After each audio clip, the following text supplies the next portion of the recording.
Hello, friends. Welcome to your exciting and thrilling channel. Let's dive right in. Today, our destination is the ancient city of Hierapolis. Specifically one of the caves that has long been shrouded in controversy. Ancient rituals and a cave believed to be a gateway to hell and the underworld. A belief that prevailed for centuries. Sacrifices made to appease their underworld god. The enigma that has puzzled minds for ages. What's the story behind this cave? Buckle up and let's travel back in time, my friends, to one of the oldest cities in the world. And uncover the Roman gateway to hell.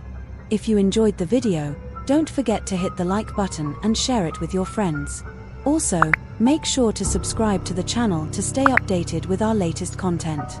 You can further support the channel on Patreon through the link in the description box, enabling us to continue bringing you exciting and fresh content. Your support makes a significant difference for us. The Roman Gateway to Hell. The Roman Gateway to Hell, also known as Plutonium, was a deadly cave. An ancient Roman temple.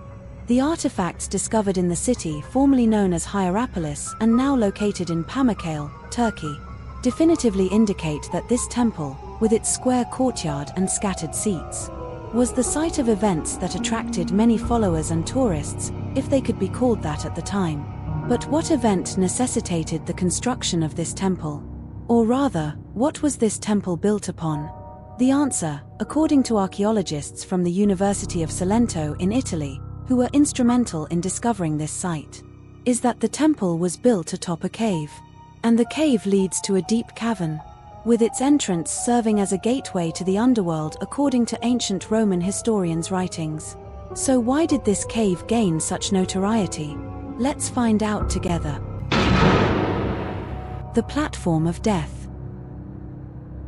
Historical studies and research have proven that this temple was a destination for ancient tourists who flocked to the gateway of the underworld to witness the sacrificial rituals to the underworld god, Pluto.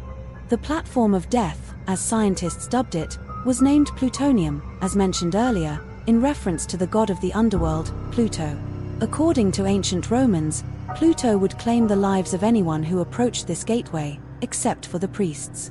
Hence, the visiting tourists would sit on their seats to watch this spectacle unfold. The priests would enter the cave with the poor animals, from which smoke and vapor would emerge from its entrance before the audience. After a period, the priests would emerge unharmed, while the animals would either perish in front of the spectators' eyes or inside the cave.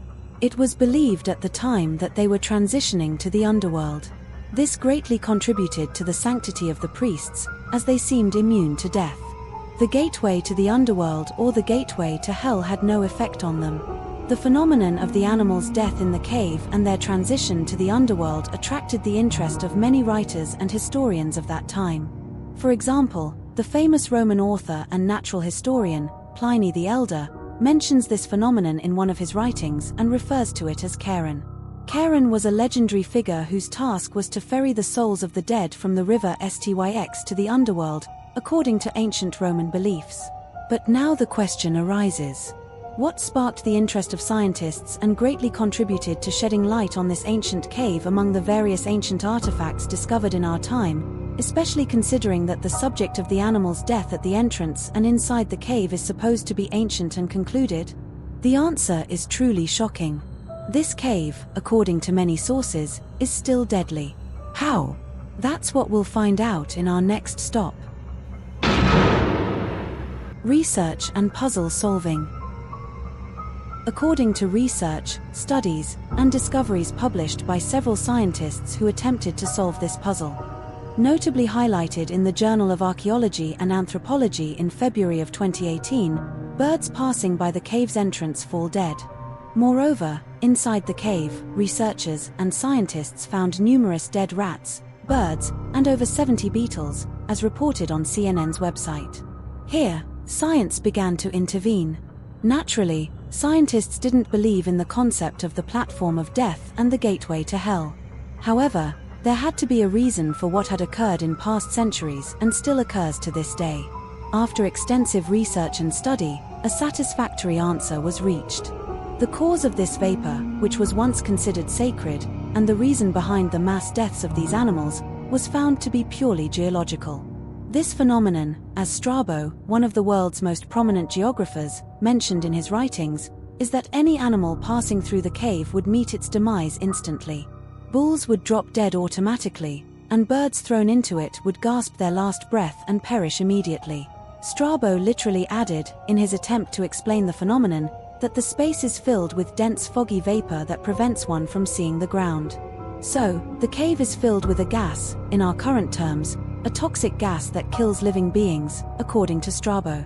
Was he correct? Yes, the veteran geographer preceded scientists of our time in analyzing the subject. The studies and research published in various scientific journals and magazines proved that the cave, or cavern, or temple, was built above a deep crevice beneath the Earth's surface. From this crevice emanates highly concentrated carbon dioxide gas. The high concentrations of this gas, ranging from 4 to 53% at the cave entrance and 91% inside, are undeniably lethal to living organisms in general, and mammals in particular cannot tolerate concentrations exceeding 5% of this gas.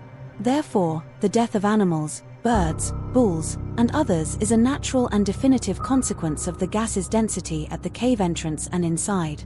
I know what you're thinking now. How did the priests survive, then, despite the high concentration of carbon dioxide? The mystery of the priests.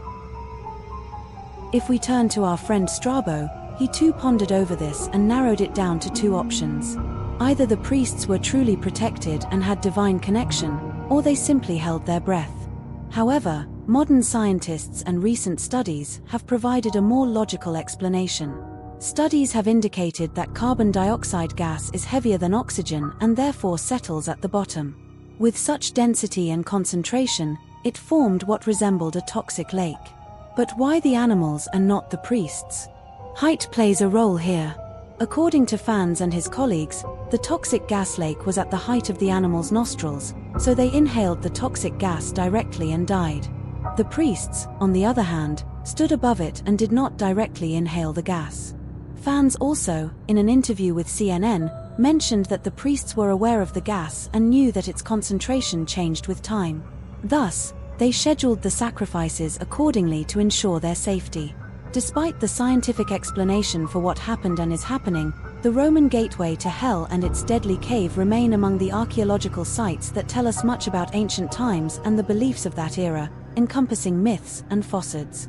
So, my friends, this wraps up our journey into the Roman gateway to hell, or the Killer Cave, a cave long considered an entrance to the underworld. It's a natural phenomenon that sparked one of the most controversial rituals in ancient times, and somehow contributed to reinforcing the sanctity of the priests. Science, even after centuries, has helped decode this cave's mystery. Of course, the Killer Cave isn't the only place shrouded in mystery. Many places and relics continue to be discovered, each enveloped in enigma, waiting for someone to unravel their secrets. Now, what do you think about the story of the Cave of Death? Do you have a logical explanation for it? I'm looking forward to hearing your thoughts and comments on this matter. Stay tuned for more exciting content, and don't forget to like, share, and subscribe to the channel. Your support on Patreon, in the description box, makes a difference, enabling us to continue bringing you intriguing and fresh content. Until next time.